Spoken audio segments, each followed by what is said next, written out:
Yo, what's up, everybody? Today I am with Mr. Nate Tew. He is actually my broker, and I've known Nate now for probably 7 years.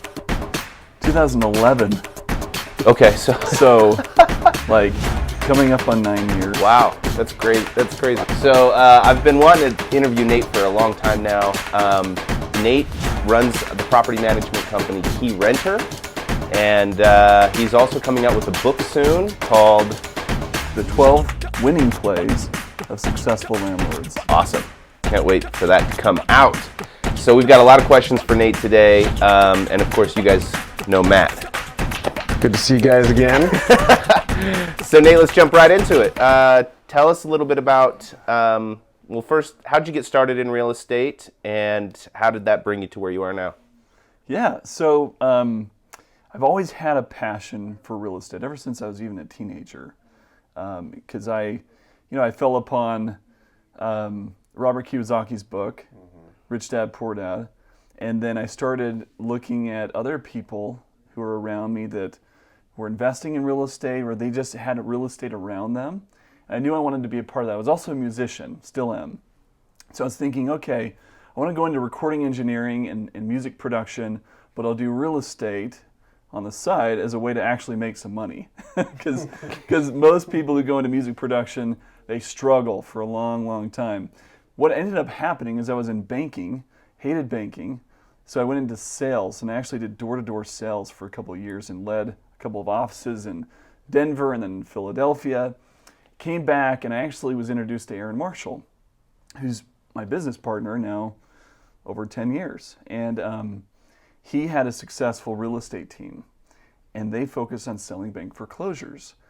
And there's an element of investing in property management related to selling foreclosures. And so we just kind of hit it off pretty good right in the beginning. I started helping him sell bank foreclosures at first, and as he was picking up properties to invest in, and we started doing flips together, I was like, man, this is a lot of fun. I really enjoy this.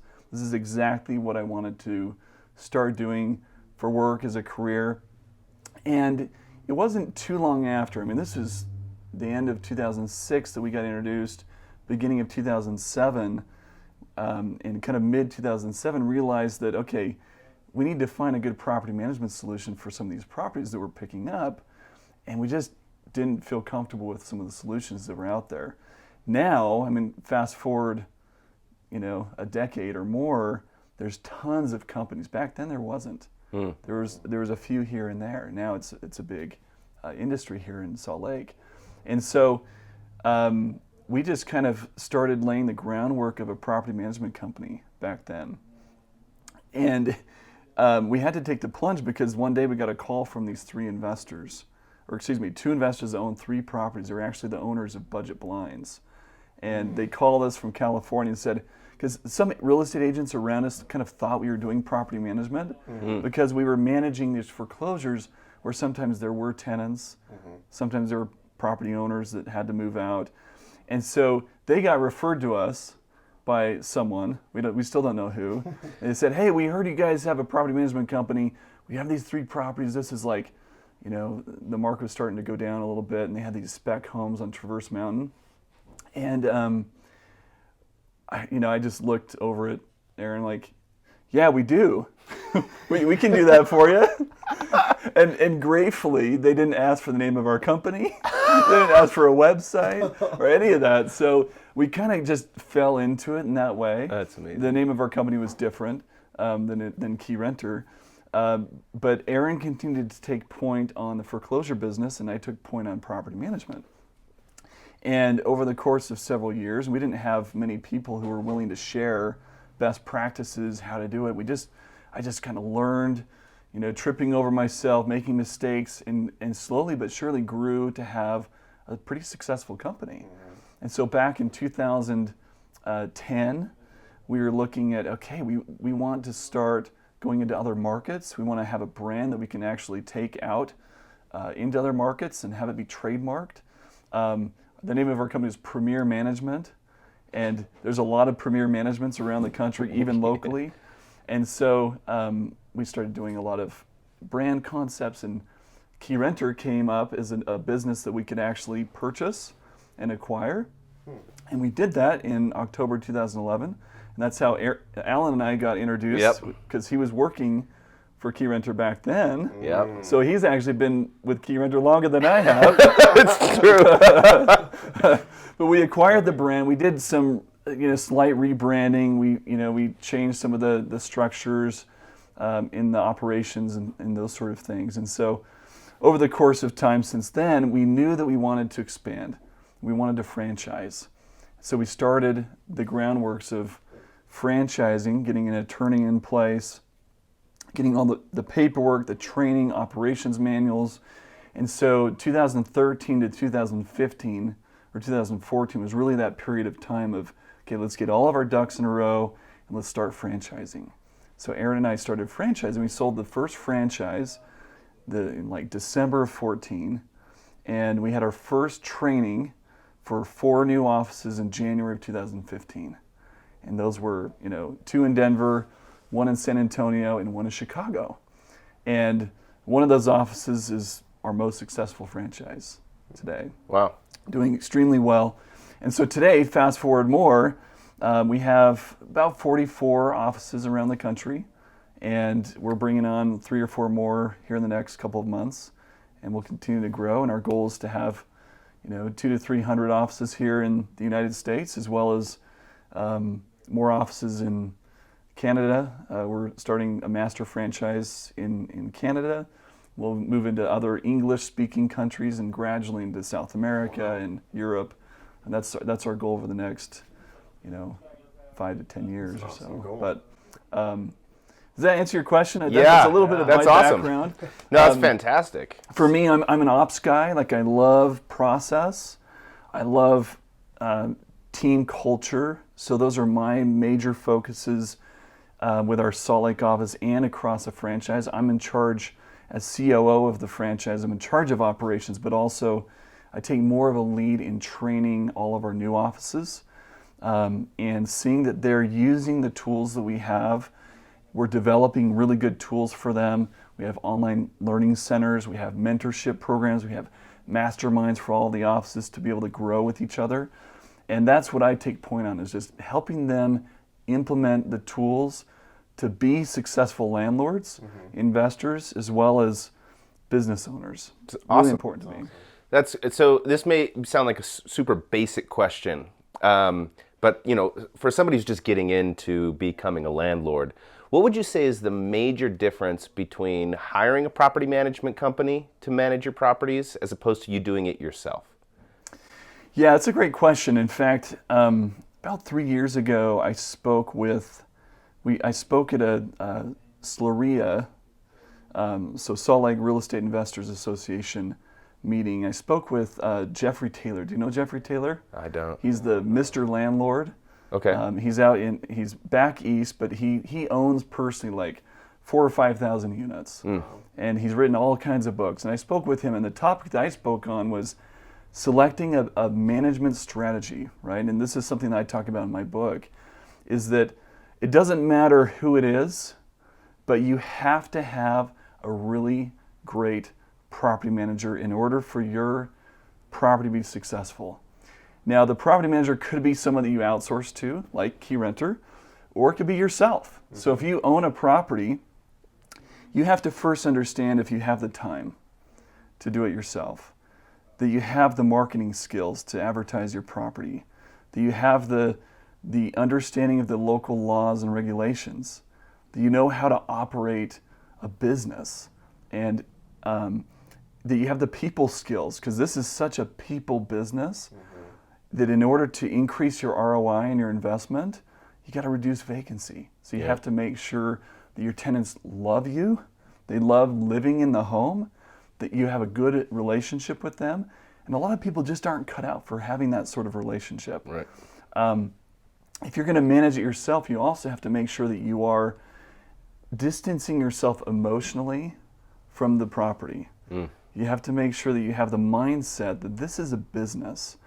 So for a lot of people that look at managing themselves, managing their own properties, they oftentimes will struggle because they get so emotionally invested in some of the outcomes rather than thinking about it logically and strategically as a business.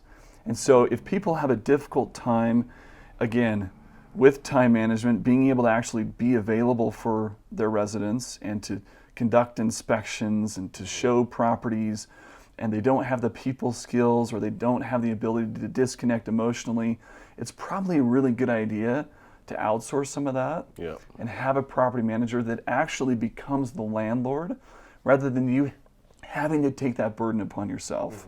Because a lot of people, they think that they want to do it and then they realize that they aren't cut out for it.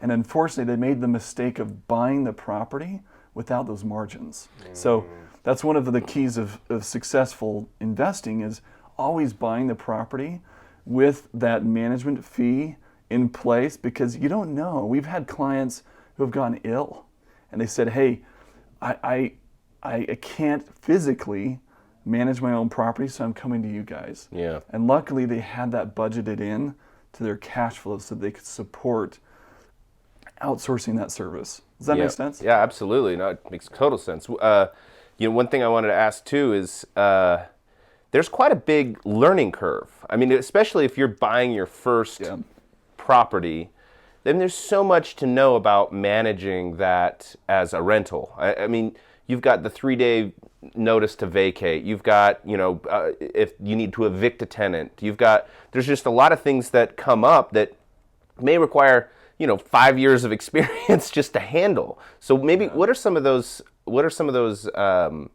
elements that someone might run into that a property management company would be extremely valuable for? Yeah, so again, in my book, I talk about these mistakes that people oftentimes make. And we all have goals. We all want, whether it's creating wealth, cash flow, combination of the two, or other goals that our properties help us to accomplish. And as we're making these mistakes and we're learning, and I've made my share of mistakes, especially in the earlier years, and we continue to learn and grow as we experience new things.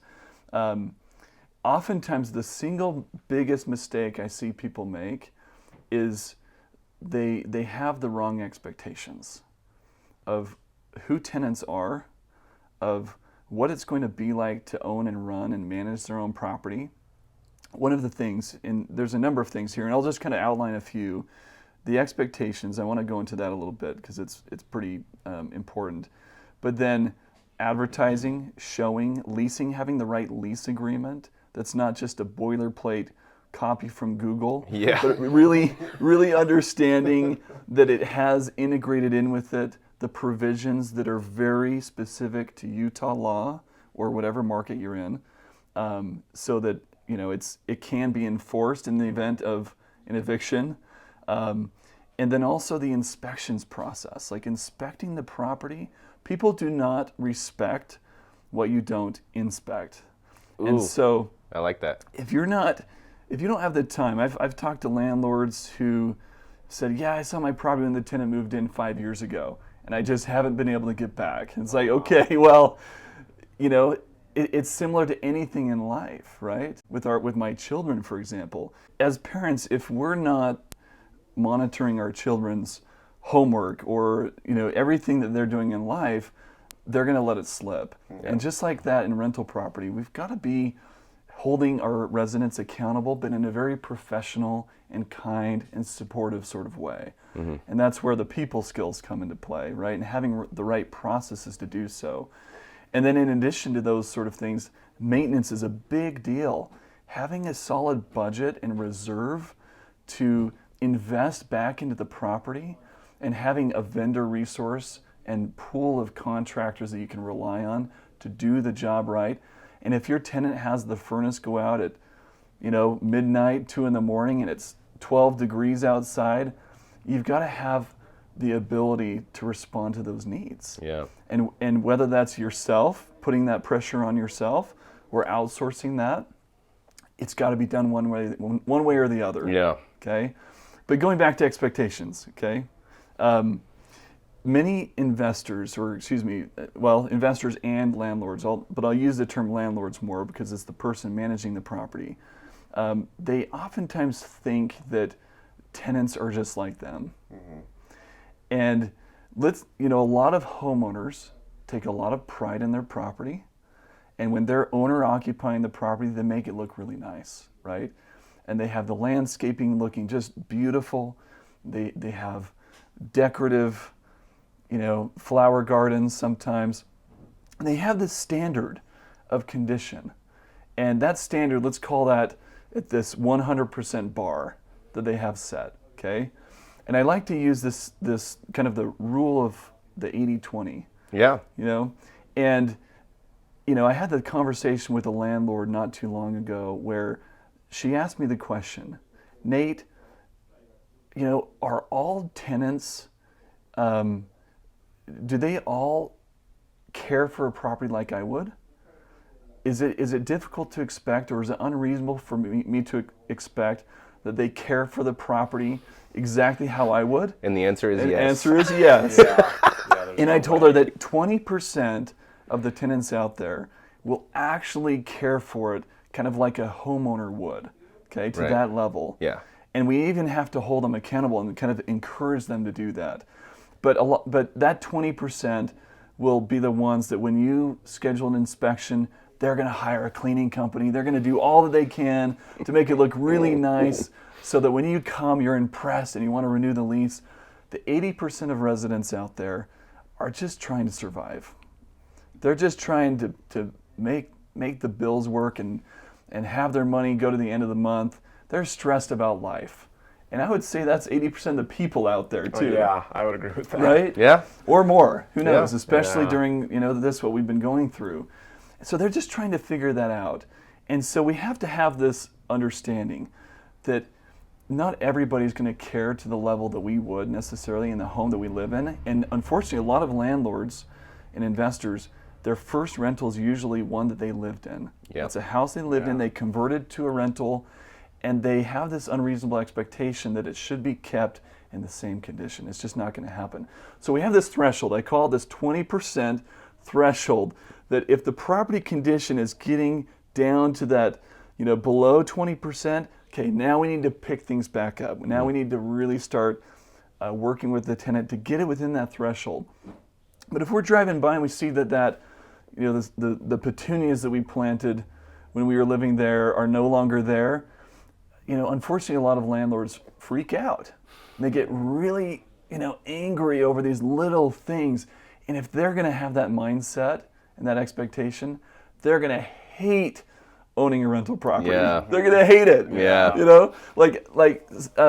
I own a condo downtown, and in the inspection report that our property management team sent to me as the owner, my wife noticed that they attached this hook so they could put their bike, on it.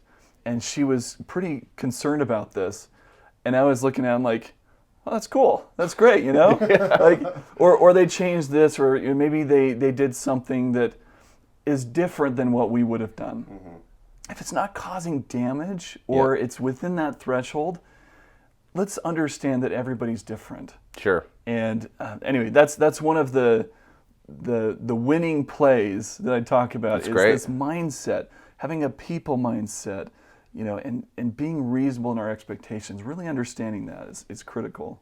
Yeah. Sounds like there's very few people out there that should be managing their own properties according to those curriculum. Like, there is not many out there. Well, there's those that can be really successful, like Jeffrey Taylor I told you about, who, he has a company, the management. He started out managing his own rentals, but he knew. In fact, one of the first things he talks about in his landlord's guidebook is treat it like a business. I talk about that in mine too. It's got to be treated like a business. Yeah. You don't go into any business, not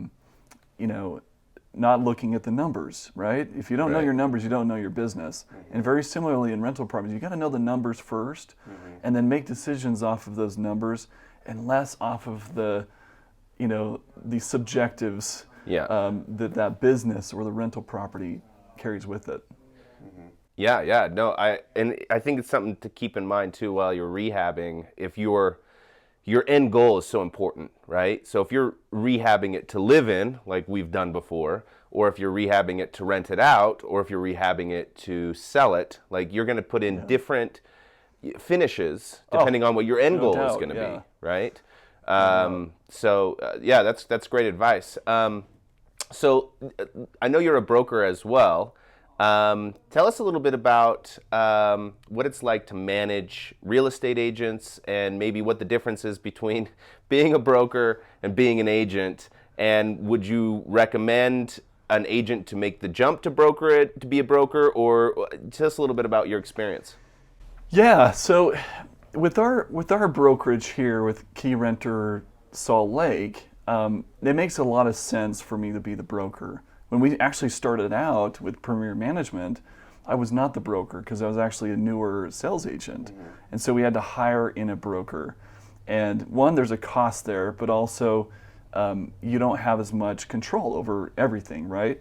So being my own broker for a small company makes a lot of sense. But I also know that with it comes more responsibility, more liability. The buck truly stops with me, not only as a business owner, but where we have property management trust accounts and real estate trust accounts. I am personally liable and accountable for the money, right? So with security deposits and real estate earnest money, I need to make sure that that money is not being commingled with other business operating funds. I need to make sure that accounts are reconciled, that every dollar and cent is accounted for its own right and purpose. With that, yeah, there's the pressure of that, but then you have real estate agents that are a part of your brokerage, and you don't have to have agents. I mean, there's a lot of brokers who have their own brokerage and they have no agents underneath them, and that's okay. And I can see why they might do that. Because when you start bringing on agents, they start to, you are now liable for their decisions and the things that they might do. Not as, I mean, every agent will have their own responsibility to their fiduciary role to their clients. Yep. But as a broker, I need to ensure that we have agents that have ethics, that have integrity, that are following, you know, if they're members of the board of realtors like we are, they're following the code of conduct, and that they're following those sort of standards that's set so that I don't get in trouble for things that they do. Yeah. You know, it's also, you know, a lot of times in bigger brokerages, they'll hire a broker to become that, have that role, simply because they might be really good at managing a lot of people, and they're good at babysitting, especially in large brokers where they're trying to get a lot of newer agents. They're going to have some training programs, and that broker or the team lead or whoever it is, they're going to be babysitting agents all day long and answering a lot of questions and stepping in to help people through difficult situations.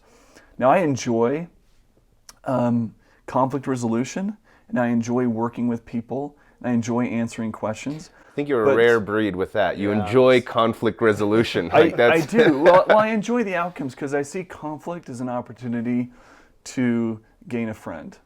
And I see it as an opportunity to help people and to gain mutual respect. But if I were to have 150 agents underneath me, I'd be pulling my hair out, and I'd be one of those business owners saying, we got to hire a broker because I do not want to do this. I don't want to be managing the paperwork. I don't want to be dealing with any of that stuff. And here in our office, we do have someone who manages the paperwork to make sure that every transaction file, every document is accounted for. And sometimes she gets on my case, and she'll get on the case of all of our agents, you know.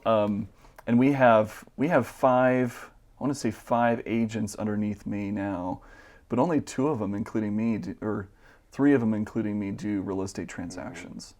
You know, so it's those transactions and those files that it's just critical that all the paperwork is in order. So if you're considering becoming a broker and having agents underneath you, just recognize there's going to be a lot more work. Some work you can outsource to transaction coordinators and different people, but ultimately you're liable as a broker. Yeah.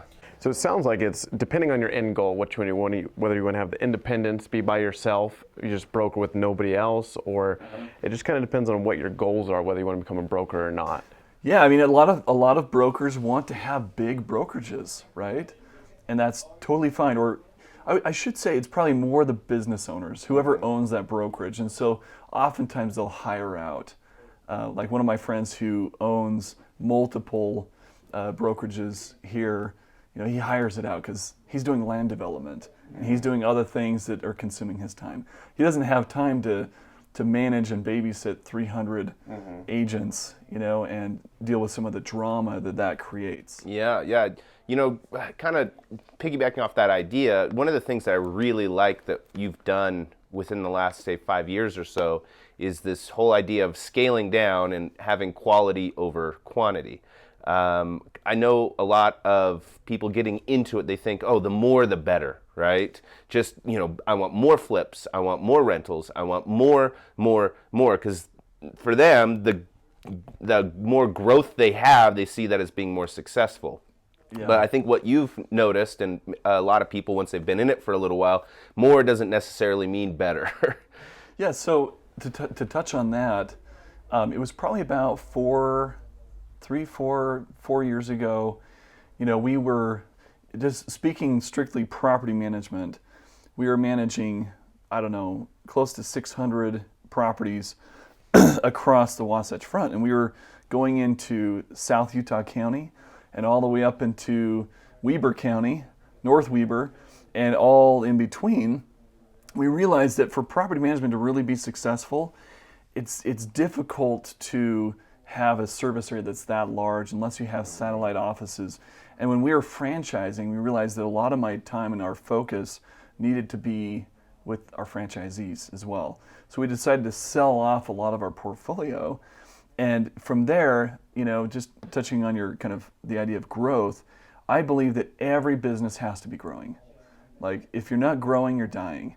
And so growth in property management and with rentals doesn't always mean more units. It doesn't mean more doors or more units. In fact, I know a company in the Phoenix market that we talked not too long ago, 6 months ago or so, where he had about 1,100 doors under management, and he was not profitable because it costs so much. And when you're in property management, you understand that it costs you so much to bring on another unit.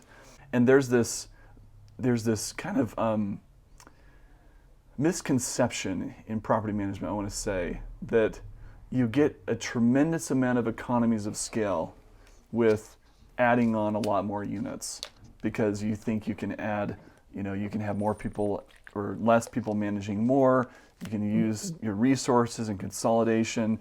But what really happens is actually costs go up because you have to add more layers of management. And most of the larger companies in our industry, they have a smaller profit margin.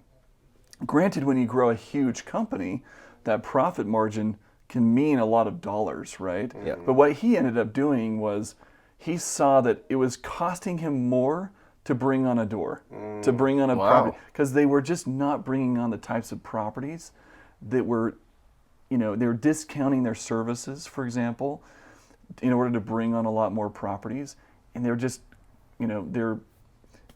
they'd grow themselves to death, essentially. You can grow yourself in this industry, you can grow yourself out of business. If you're buying rental properties and you have a negative cash flow, how much negative cash flow, how many properties can you bring on and lose $100 a month? Well, for many of us, we could probably bring on quite a few. If we're seeing that we're in a really uptick part of the market, and we have a plan in selling it off in 2 to 3 years, great. You can have that strategy.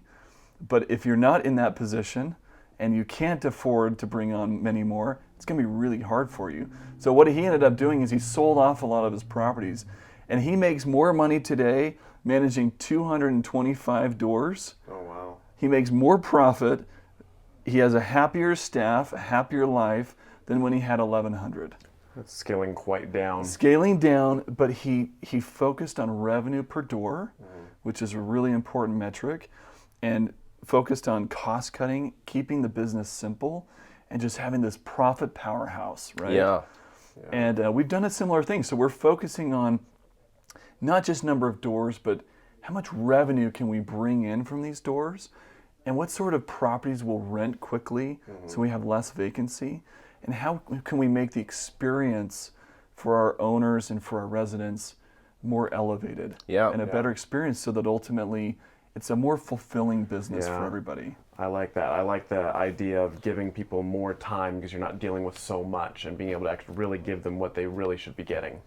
Yeah, and once you get to that point of scaling back and focus on profit and revenue, grow it from there. Bring on more doors if it makes sense. But you might get to a point in your business, whether that's, owning a property management business or owning rentals, where you get to a point where you say, this actually feels really good. Like I'm in a position where if I bring on another rental, I need to hire another person, and I don't really want to. Yep. And you get to that point where maybe there's other ancillary businesses or opportunities that you can plug into it, and you can have your rental business be this engine of opportunity that will then fuel other passions of yours or other interests of yours. Does that make sense? Yeah. So kind of what I'm gathering from this is growth is super important, because if you're not growing, you're dying. But growth doesn't necessarily mean more doors, doesn't necessarily mean more of one aspect. What growth could mean is just growth in revenue. I mean, that's really the bottom line, right? Is that we're doing this because we want to grow the revenue, not necessarily, some of those other things might be ego growth, or might be like you can brag about how many properties you have, but at the end of the day, if you're losing money, that ego growth isn't as important as that revenue growth. Yeah, and having focus, right? I mean, Steve Jobs and Bill Gates were asked the same question at different locations, different times. What is the key to your success? And they both said focus, right? And it's difficult to focus if we don't have clarity on our goals. It's difficult to focus if we don't understand what we're truly working to accomplish. And oftentimes this hyper growth mode of everything that's an opportunity, I want a piece of that. I want to grow in numbers, in deals, and closings and all of this stuff, or doors under management. I just want to grow for growth's sake. Like, that is a recipe for failure. Yeah. Because you have to focus on what you truly are targeting in life as well as in business, which those two are intertwined so perfectly. And if without that focus, we're going to struggle. Yeah, and one thing I really like about you, Nate, is, from the Keyrenter before to the Keyrenter now, speaking of focus, your dedication of focus is better than I've ever seen. I mean, I remember going to our meetings, and you have the list of things that focus your employees and the managers into a mindset every day or every week that they come into the office. You've got what were they called? The core values for your employees that really helped drive in that focus. At least that's how I felt. Yeah, so I mean, our core values is the foundation of our decision-making processes. We have our core values that we hire off of. We incentivize from. We make decisions off of those. Hey, I don't know what to do here. Okay, let's look at our core values, right? And see how that is a compass in our everyday, decision-making and the way we run our business, the way we run our lives, and then our core focus or our mission, we create wealth through real estate. It's actually been modified a little bit. It's creating wealth through real estate. That's what we are out to accomplish. Creating wealth for ourselves, for our clients, even our residents who are transitioning into home ownership. And now as we're buying more properties, we're actually crowdsourcing or group funding rentals locally as well as across the country. We're providing more opportunities for a lot of people who have interest in getting into owning rentals, but they may not have enough for as substantial of a down payment, or they just have no idea how to get started. And so they want to have someone, and that's what we do, to guide them through that process and to do it for them and to help them, get that ball down the field quicker, more efficiently, more effectively, without having to fumble so many times. Yeah. Does that make sense? Yeah, it's awesome. So I would love to hear a horror story from someone that was managing their own property, just to give people an idea of what possibly could happen if they want to manage their own properties if they don't know what they're doing. What's one of the craziest horror stories that you Oh have my for goodness. us? I'm sure there's a million, but what's a good one that you can think of? You have to give me a second here. Sift through all the thousands of stories. Here's a really good one, actually. This one is difficult.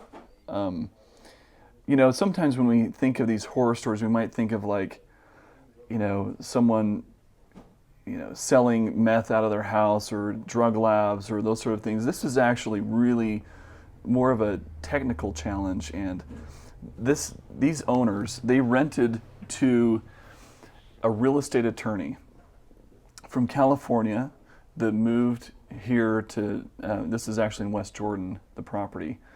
And this real estate attorney... I can already... yeah, this could be interesting. So these guys come to us, okay, and I'm on the phone with them, and this is probably 6 or 7 years ago or more. And they say, this guy, we just rented to him. It's been 7 months, and he hasn't paid a dime. Oh, wow. And he's an attorney. We thought that this attorney would be upstanding and, really professional, and he presented himself that way. I mean, he had a wife and kids, very successful, looked successful, right? And that's one of the big mistakes that people make in tenant screening is he looks professional, looks like a great tenant. I talked to him, I feel really good. Yeah. This is going to be awesome, right? And it turns out he was a serial tenant with a history of evictions. But even worse than that, when we went to post the notice and file for the eviction, he knew exactly what to do, right? Because he knew the legal system. He knew which, he knew how to pull the stops, right? And he knew how to stop the process, and he would send in his response. It would take another 7 days. This is the first and the only eviction where I was called on the stand as a witness, okay? Oh, wow. We had 4 court hearings over the course of 2 months. Wow. Okay? Because he he knew how to play the system, right? Wow. And so even at the very end, the problem too was, when you go to an eviction, it's so important to have a good eviction attorney on your side that understands the process really well. And that's one of the mistakes a lot of landlords get into is I'm going to save the $400 or $500 or however much it costs and do it myself. Yeah.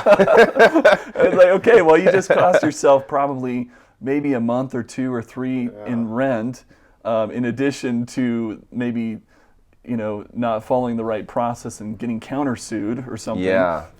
And so at the very end, our attorney, just bless his heart, is he's so great. He comes into the courtroom and he provides, he actually went into a settlement room outside of the courtroom with the tenant, provided the tenant with a default judgment settlement clause. And he just told them, if you make one amendment, there's no deal, okay? And you guys are gonna have to, you'll get the writ of restitution. We'll get the writ of restitution, which gives us 72 hours. After 72 hours, we'll lock you out.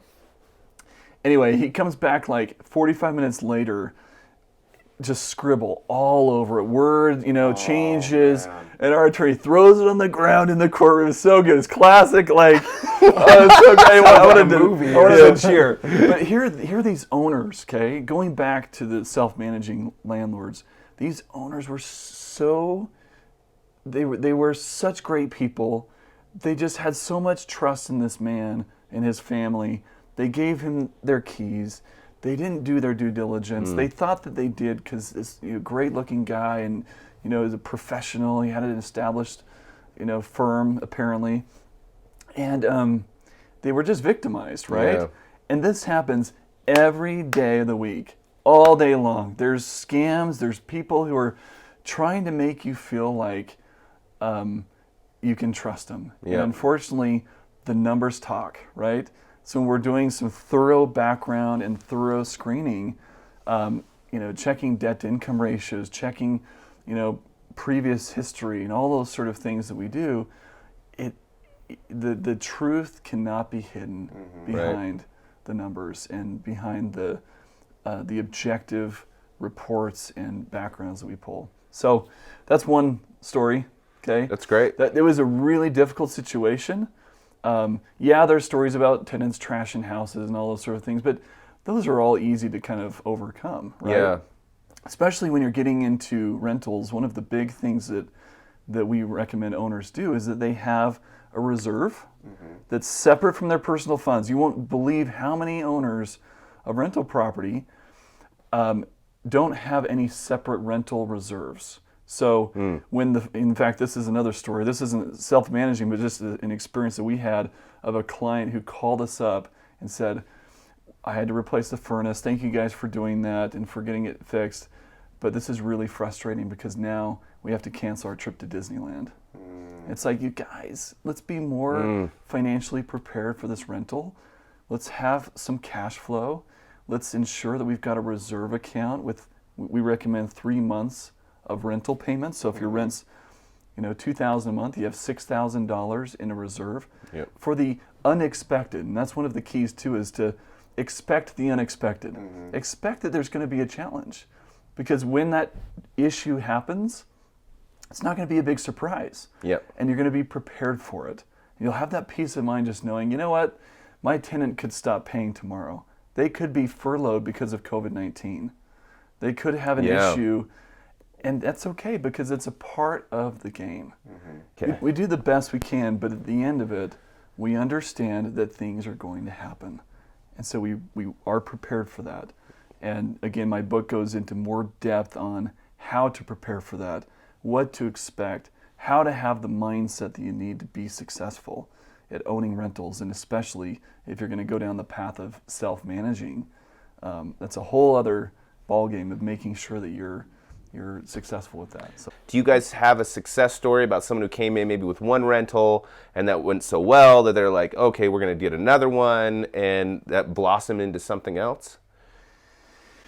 Yeah, I mean, it's hard to pick one because we have a lot of owners who, we consider that there's 3 types of clients that we have. Okay. And I'm going to exclude like hedge funds or big consolidated, financial groups who are buying residential properties, and just focus on private owners and private investors, because we have the passive investor, which are, we love passive investors because oftentimes they have their day money or their today money set. Oftentimes they're dentists, doctors, professionals who make enough money, but they want wealth for the future, okay? They oftentimes will need help finding and buying properties, and so they come to us for those sort of resources. But they know that they want to have some real estate. And they're very disconnected emotionally from their properties usually. Then there's the more active investors, which are those who are actively finding their rentals. They're oftentimes the ones that are going to real estate investor clubs. They're the ones who are out hustling, right? They're finding the deals. They usually start out managing their own until they get about 10 to 15, and then they want to outsource it. Sometimes that transition is really tough for them because they are used to things being done their way. And the thing that they have to recognize is when you hire a property manager, you're no longer the landlord, right? And it's not successful for an investor to manage their property through a property manager. You have to separate yourself and make sure that you're aligning yourself with a property management company that can do a great job. And that can do it in a way that may not be your way, but it's going to be the way for the greatest success. And again, it may have to fall on that threshold of the 20%. You have this bar set at 100 where you were driving by the property every hour. Or you were doing inspections, at a rapid frequency because you had the time, right? The property management company is not going to do that, right? So you got to understand what are you going to be okay with. And then there's those accidental landlords that they maybe couldn't sell their house, or they got a job transfer and they shift into home ownership, or they shift into owning a rental and hiring it out. Now, we've helped a lot of people shift from either one of those phases and then buy more rentals. And we've had a lot of accidental landlords or accidental investors own this rental property and then say, you know what? And those, by the way, are the hardest to disconnect emotionally because they lived in their house. Right? Yeah. I can see that. So sometimes they lived in their house for 25 years, and now it's a rental. They know the neighbors. Yeah. They're really kind of and oftentimes, well, sometimes we've advised to those clients that are really struggling with this idea of someone else not taking as good of care, or they're creating a little bit more challenge. Just sell this one and buy a different one. Right. Because then you don't have that attachment, right? Yeah, that makes sense. We've done that. And all the neighbors' phone numbers who Yeah. call Yeah, you we've- and say, we've done that do you a know what few your tenant's times. doing? Yeah, in fact, we even go out to those neighbors and we deliver welcome letters saying, hey, we manage this property. Oh, good. Call us if you have any concerns. You know, this is what you can expect. But we've helped people transition from owning and owner-occupying to owning this rental, and then realizing this is actually really cool. Can you help us find more properties? And can you help us buy other properties? And in fact, you've probably helped some people in that situation Yeah, within I have. Keyrenter to some of those clients to buy another rental. Yep. And now they've become passive investors, right? Yep. They were once accidental landlords or investors, and now they're passive investors. It's a beautiful thing. Yeah. We had one client that came to us a number of years ago. I think you know him. I can talk to you after about it. It was really cool. And he owned this condo in Park City. That might ring a bell. Yep. And he really wanted this to be a property for his kids to come and go to school. Turned out they didn't want to go to school here. He lives out in New York or back east. And so he was like, I don't know how to manage this thing. I don't know what to do here. Turn it over to us. We managed it for about 10 years. And he turned around and sold it, made a huge profit on it. And now he wants to buy more. So now he's got these funds.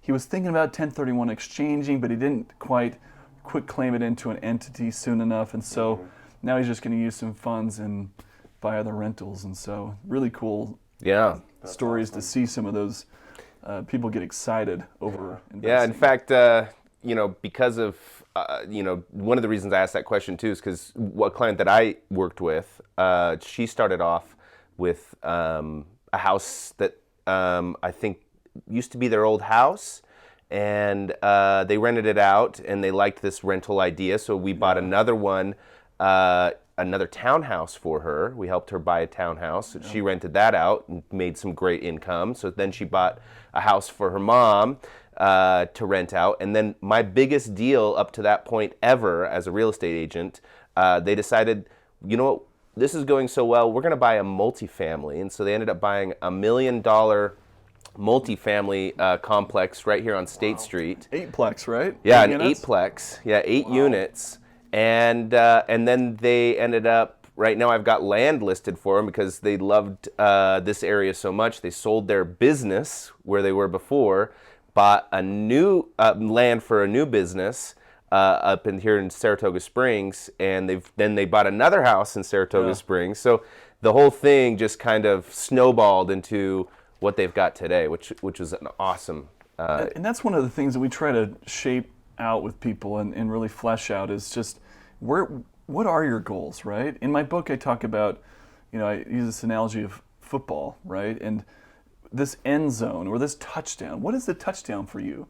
What is the end zone? What does that look like? What are you trying to accomplish with this property? And then even more than that, what is that? Where is that taking you in life? What do you want to do in terms of retirement, or maybe it's a succession plan? And let's shape this together and understand how many properties it's going to take, when you need to start buying them, which areas you want to buy in, and have this discussion and see if we're a good fit for each other. That might be, that's actually one question I had for you too, is, we're in Utah, and there are obviously some areas that you want to avoid, some areas that you want to maybe focus on. When somebody comes to you and says, hey, I want to buy some rentals, what's your advice? What area, what floor plan? Are you telling them buy townhomes, single family homes, 3 bedrooms, 2 bedrooms? What's your recommendation for the perfect rental? Yeah, so if you ask other property management companies, they might tell you different things, right? So I just want to put that out there, that everyone's going to have their preference. For example, a lot of people love low-income housing. right? They love it. It's like their niche. They just, and they love multifamily. I don't, right? And I have my preference. I like things to be a little easier. Okay. I like, I like more of a passive approach. I love long-term tenants. I love tenants who will stay 4 or 5 plus years in a property. So those tend to be single-family homes for the most part. We have, a lot of people will say, well, you can get better returns with big multifamily or, fourplex. I'm like, you can on paper, but in reality, I can show you how you can't. Right. And how you can get better returns with 4 single-family homes, because you have less turnover, less common area maintenance, less issues, less drama, time invested, all those sort of things. And so, obviously, my preference is single families. That's kind of our niche here in Salt Lake. We have offices like our DC office, our Chicago office. They're primarily multifamily, because that's the landscape of the majority of the median income folks. So my advice is look at a market, and here in Salt Lake, we're asking specifically, what sort of place, type of property do the majority of median income type people want? Where do they want to live? Yeah. Right? Where do they want to be? And here, we look. You can look. You talk to any real estate agent, any property manager in town, and you ask them the question: where do people want to live? Where the starter home for people? Where is that for the most part? It's not going to be way on the east side, right? No, it's So like not. what, West Jordan, maybe Yeah, so South Jordan, Draper. West Jordan's great. Kind of west end of Sandy's awesome. Murray, parts of Murray and Midvale, parts of West Valley, closer to the west end in the north or the south side, parts of Taylorsville, Kearns even, some parts of Riverton and South Jordan. It's where people are buying into homes. They want to stay there. Usually, you look at the fastest growing demographic of renter households in the country right now.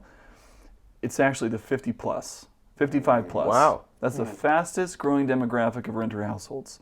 The Because second they're fastest, selling their house and then they're moving selling- into a rental. Most of the time, yes, they did not prepare enough financially for retirement, so they're liquidating their asset. Some of them are doing reverse mortgages, but they're liquidating. They might be downsizing too. Sure. And they don't want to have the burden of owning the house and the upkeep, and so they're living off their equity, right? Yep. And they're retiring off of that. The second fastest are small families or families, growing families, young families that have younger kids, up to about the teenage age. That's the second growing demographic nationwide. Right. And here in Utah, I would say it's very similar. We have a lot of younger families that are renting homes. They usually transition out of apartments and into homes. And the next step for them is to buy a house usually. And so this transitional phase of 3 to 5, maybe 7 years is just a gold mine of rental properties here in Utah. There's a lot of those sort of tenants. And so you just find out where is there a lot of demand? Where are the days on market for sales pretty low? Because they're more attainable for the majority of people, the majority of the median income households. Yeah. And again, some of those locations that I just described. Now you could also look at Lehigh, right? You go down a little further south, go up to Utah Davis County. County. There's some great areas like that too, especially up in the Roy area and Syracuse and Sunset. But that's our focus is like 3 to 4 bed, 2 bath, 1 or 2 car garage. Garages are great, but they're not always necessary. Central air's important for the most part. Usually evaporative cooling type properties, you want to convert those because a lot of people don't want to live there, so they might sit on the You market get better a little rents. longer. And we recommend that for our Yeah. flips too, for almost any type of investment. I think 10 years ago you could get away with it a lot more, but nowadays it's a little harder to keep. I would agree with that. You know, So would that be one of your top recommendations if you're going to convert something into a rental? Make sure you have central AC. Garage isn't so important, sounds like. It might sit longer on the market, but a lot of people are less picky about a garage, for a rental. They're more forgiving on that. as long as it has a storage shed or storage in the basement, something like that. But a garage is important. So I'm not going to say don't worry about it at all. Like if you have the option of buying property A with a garage and property B At with the same price, get property B or property A. So and when investing in a property, the other recommendation is unless you have the capital, which you guys do this all the time, big, larger rehabs, or you're replacing roofs, but a lot of people don't have that kind of capital. But you want to ensure that the property you're buying has at least 10 years left on the life of the roof. We've seen people get into rentals, owners, that the roof needs to be replaced now, and they're trying to kick that can down the path a number of years, and then it starts leaking, starts having problems. They try to just defer that out, and deferred maintenance is one killer of rentals. You want to make sure that you're actually being proactive with the maintenance, not necessarily like replacing the water heater before it goes out, but just understanding that, hey, I need to make sure that I've got my reserve allocation for these sort of things that could be happening in the next 2 to 3 years or 3 to 5 years. Foundational issues is a big problem for people that don't do their due diligence on their properties. Water in the basement. Yeah, we definitely know about foundation issues. Yeah, we just had a big due diligence with that. So those are some of my recommendations on area, location, types of properties. Great. But again, a lot of that's preference. Right. Some people might pick me apart on this. I'm liking your preference so far. People might pick me apart on this. I've got a buddy who owns a management company who's like, dude, I love multifamily. And we actually for a while were like, hey, send me your singles, I'll send you the multifamily. But he loves it because the owners are different, and the owners are more investor minded, and it's a little bit different. But as far as day to day, that makes sense. Well, I'm not gonna lie, I've already loved property management and having a property manager. I've been using them for years, love them. But if I didn't, I'd be sold right now just from this conversation. Everything you're saying sounds like having a property manager is the way to go. Yeah, and again, a property manager could be you. Yeah. But you have to see it like that, right? Like if you're self-managing, don't kid yourself by thinking you're not a property manager. So if you're not skilled up to be a real property manager, and you're not willing to invest the time, the money, the education, the resources to be a really good property manager, for sure outsource it, right?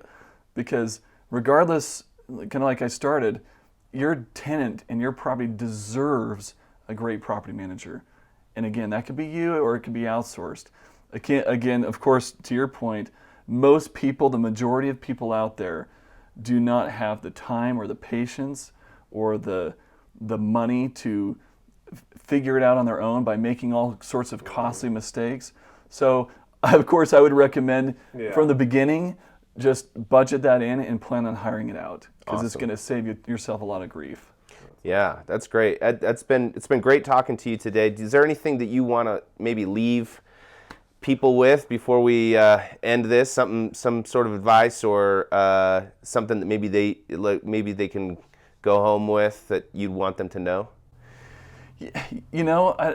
I would say, I tell people this all the time, that owning rentals and buying rental properties is the number one source of wealth creation in the country and the world, right? It dates back thousands of years. And so it's the best sort of investment you can have. But you got to approach it with a plan. Right. You have to have a plan for it, just like you would entering into a football game, right? You have to have a playbook to do it right. So nobody owes you anything in this world. It's up to you to make things happen. And if you're on the fence about buying rentals or investing, it's such a great way to have your goals met in the end, and to have this path of wealth like no other sort of investment. There's nothing like it. We could talk all day about leverage and the power of leverage. We could talk about, I have 5 different ways that real estate is the ideal investment. We could talk about that all day too. But the bottom line is, it's such an amazing investment that so many people miss out on. But then so many people also get into it with the wrong ideas and the wrong expectations and the wrong mindset.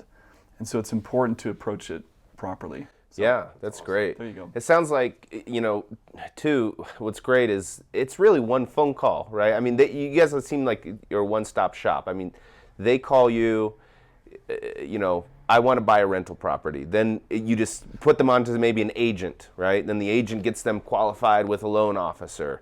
And then they go out and look at properties. They, make sure that they can qualify. They find the price that's going to work the best for them. They buy that rental, then they kind of just put it down the conveyor belt. Now it comes over to the property management side. They fill it with tenants. You make sure, obviously, you're going to walk through and make sure that their numbers work, that they're getting the cash flow that they need to, the right kind of property, make sure the right kind of tenants go in there, and then they've got that protection with you as well. They let that property increase in income, and then basically repeat, right?